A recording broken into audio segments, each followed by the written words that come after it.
আগে পিছে ডানে বামে ব্যাপক ব্যবস্থা রাখা হয়েছে নিরাপত্তার। বিসমিল্লাহির রহমানির রহিম। সম্মানিত সাংবাদিক বন্ধুগণ, আসসালামু আলাইকুম। আগামী 17 জুলাই 10 মুহররম পবিত্র আশুরা উপলক্ষে ঢাকাস্থ শিয়া সম্প্রদায়ের ধর্মীয় আচার, তাজিয়া মিছিল, পাঞ্জা মেলানো সহ অন্যান্য যে আয়োজন রয়েছে সেটির উপলক্ষে ঢাকা মেট্রোপলিটন পুলিশের পক্ষ থেকে ব্যাপক নিরাপত্তা পরিকল্পনা গ্রহণ করা হয়েছে। যে সমস্ত ইমামবাড়া রয়েছে সেখানে ইনস্ট্রুমেন্টাল চেকিং এবং ডগ স্কোয়াড দ্বারা চেকিং, সুইপিং সব কিছু ইতিমধ্যেই সম্পন্ন হয়েছে।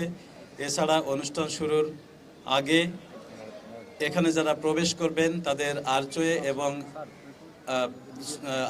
এবং অন্যান্য সুইপিংয়ের মাধ্যমে এখানে প্রবেশ করতে হবে। এই ইমামবাড়া সংশ্লিষ্ট সন্নিহিত যে সমস্ত উচ্চ ভবন রয়েছে সেখান থেকে এখানকার নিরাপত্তা মনিটর করা হবে। সেখানে পুলিশ থাকবে সিভিলে এবং ইউনিফর্মে। এছাড়া তাজিয়া মিছিলের সময় মিছিলের আগে পিছে ডানে বামে ব্যাপক ব্যবস্থা রাখা হয়েছে নিরাপত্তার। এছাড়া আমাদের যে সিসিটিভি ক্যামেরা এবং আমাদের বিভিন্ন ধরনের যে চেকিং, বিশেষ করে সাইবার চেকিং এবং আমাদের যে উপরে অন্যান্য যে সমস্ত নিরাপত্তা পরিকল্পনা নেওয়ার সকল কিছু নেওয়া হয়েছে। এবং এখান থেকে মিছিল করে যেখানে যাবেন সেইখানেও পুলিশের উপস্থিতি থাকবে, সাথে সাথে থাকবে আসার পথে, যাওয়ার পথে এবং অন্য সব কিছুর সাথে।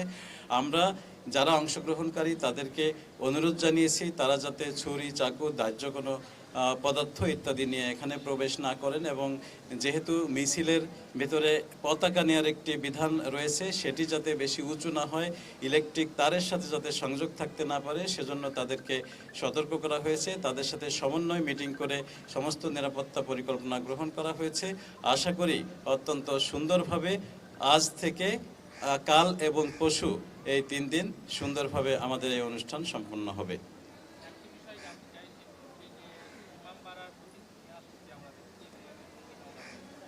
প্রতি বছর এই প্রশ্নটা আসে।